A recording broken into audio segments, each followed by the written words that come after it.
चक्कर आना, नींद न आना, हाई बीपी।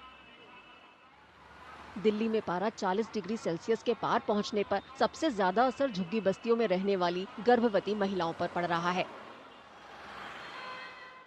इनमें चक्कर आना, बेचैनी, रात भर नींद न आना जैसी तकलीफें आम होती जा रही हैं। घबराहट होती, नींद नहीं आती, रात को उठ उठ के बैठना पड़ता। हाँ। घबराहट होने की वजह से कभी डॉक्टर के पास ऐसा हुआ है, जाना पड़ा? नहीं, डॉक्टर के पास तो नहीं जाती, क्योंकि डॉक्टर के पास जाएंगे वो क्या बोलेंगे, गर्मी में घर चेंज करो, कहीं और अच्छे, गर्मी का मौसम में क्या कर सकते हैं, हवा में बैठो। अब एक कूलर ही है जो है थोड़ा बहुत। बेचैनी होती है और उलझन सी, गर्मी सी लगती है, सांस फूलने लगती है ऐसे।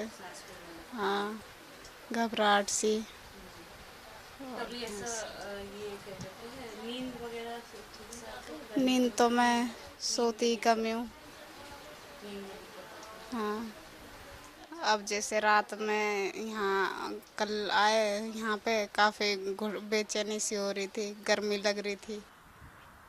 स्वास्थ्य विशेषज्ञों का कहना है, गर्भवती महिलाओं में चक्कर आना, उल्टी होना और बेहोशी जैसे लक्षणों को नजरअंदाज नहीं करना चाहिए। उन्होंने जलवायु बदलाव के कारण तेज गर्मी के असर से बचाव की सलाह दी। When we see the impact of the heat stress on the pregnancy, so it impacts in two manner.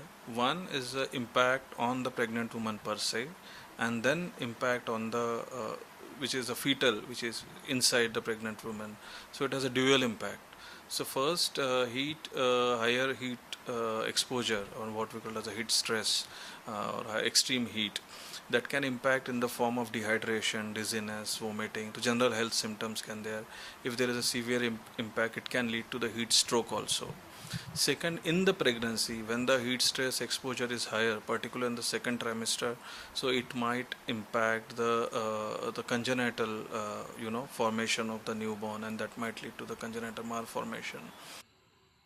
रोकथाम के बारे में बताते हुए स्वास्थ्य विशेषज्ञों ने कहा कि समुदायों में जागरूकता बढ़ाने की जरूरत है, खासकर गर्भवती महिलाओं और विवाह योग्य युवतियों के बीच, ताकि वे समझ सकें कि गर्मी गर्भावस्था को कैसे प्रभावित करती है।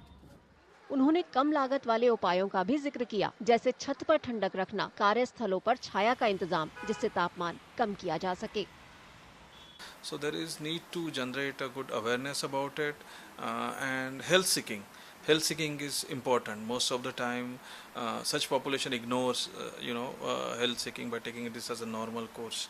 So it is important to seek health and identify the danger signs. For example, dizziness, vomiting, loss of consciousness. These are the danger signs of extreme heat exposure. So one should definitely seek health and go to the in the shadow place where the direct sunlight exposure is not there. Keep the hydration. These are the things which are required as a mitigation measure for heat exposure during pregnancy. पर्यावरणविदों के अनुसार गर्मी का असर महिलाओं पर ज्यादा पड़ता है। आंकड़े बताते हैं कि जलवायु परिवर्तन से जुड़ी घटनाओं में महिलाओं की मौत का खतरा 14 गुना ज्यादा होता है। Heat impacts women much more, and the data is showing that women are 14 times as much likely to lose their lives to climate change events, including heat. As a pregnant woman, your body is already under a lot of strain, and on top of that, you have factors of heat pushing up your heartbeat. Sometimes you have preterm babies, sometimes stillborn babies. Your blood pressure is not all normal.